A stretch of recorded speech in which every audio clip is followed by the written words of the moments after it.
I use my Vornado fan on a daily basis, especially during the summer. For the past couple of months, my fan has had this vibrating problem.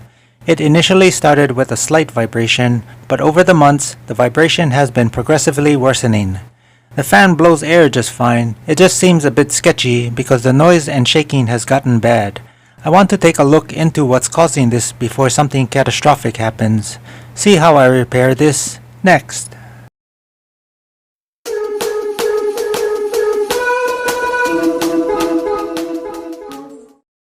When powering down and looking over the Vornado, there's quite a bit of dust to clean up, even before I begin dismantling. The front grille has a small amount of dust between each of its blades, but as I move to the rear of the fan, there's a lot of dust that I'd rather clean before opening things up. I'll use a vacuum and paintbrush to go over most of the external surface of the Vornado. It's easy to see I haven't cleaned this fan in a while. I think the last time I cleaned it was when the knob to control the speed broke off. I'm curious to know if the problems I've had with my Vornado are common ones for many Vornado owners. Leave a comment on what problems you've had with your Vornado. I'm really happy with the performance of this Vornado considering its small size. It would be sad to know people may be tossing it because they don't have the skills or tools to fix it. Something nice with this Vornado is that it doesn't require tools to remove the front grille. There's 4 tabs around the circumference of the grille that need to be pressed inward and down to get them to release. Do this for all 4 tabs and the grille should fall out. The inside of this grille does need some cleaning as well, which I'll do off camera.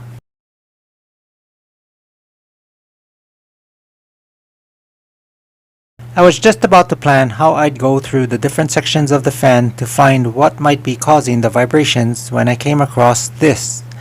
I had forgotten I had once before had to fix this fan blade. I guess my fix finally gave out after quite a number of years, but not sure exactly how many years.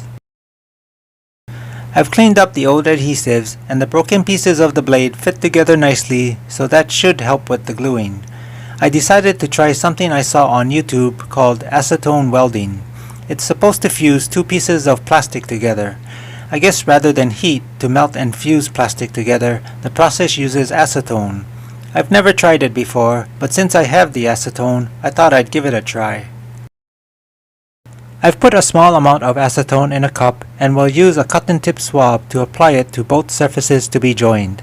When getting more info on this process, they mentioned the plastic should be PVC. I'm not sure what these fan blades are made of, so I'll see what happens in a little bit.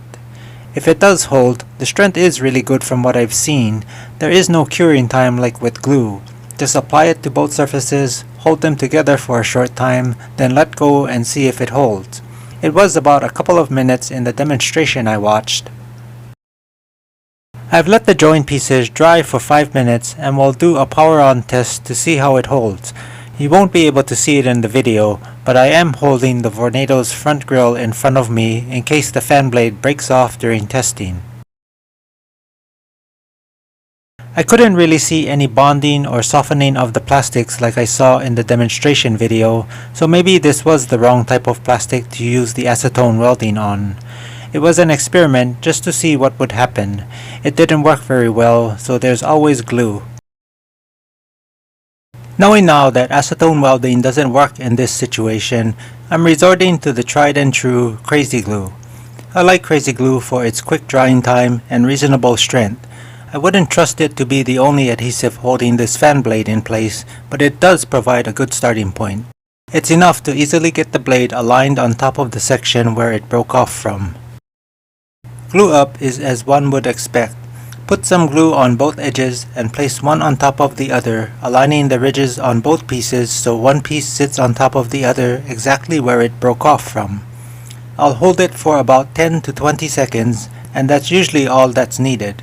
It'll hold itself in place, and I usually play it safe and let it dry for about 5 more minutes. To reinforce the glued fan blade, I'm using goop over the crazy glued area. It's what was used previously that broke off, but I'll try to do a better job this time by putting multiple layers of goop for additional strength.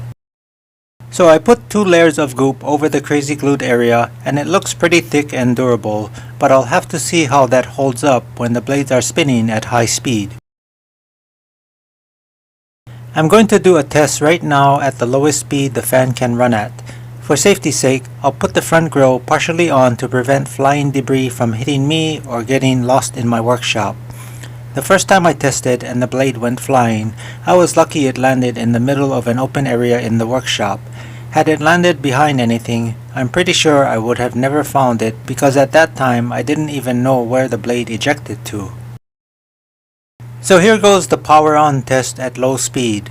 From this zoomed out view, it's hard to see, but I can already see something wrong.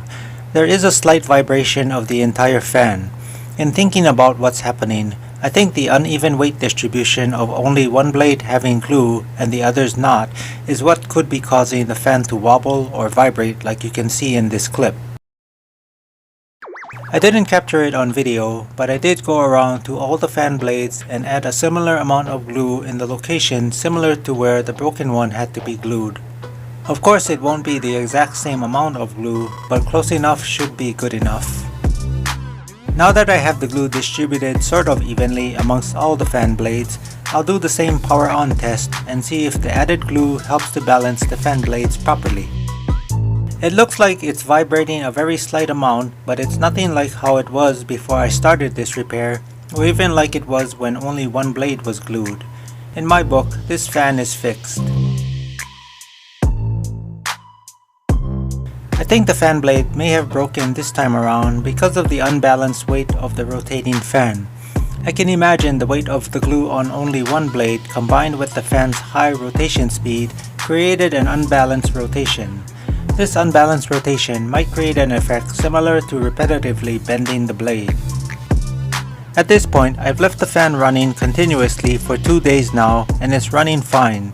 This is a very useful repair because I do need my fan, and although they are inexpensive and I can easily buy a new one, reusing this one is preferable. I hope this video can help you with your Vornado fan repair or any fan repair. Leave your questions and comments in the comment section below. That's all I have for now, and I'll catch you in the next video.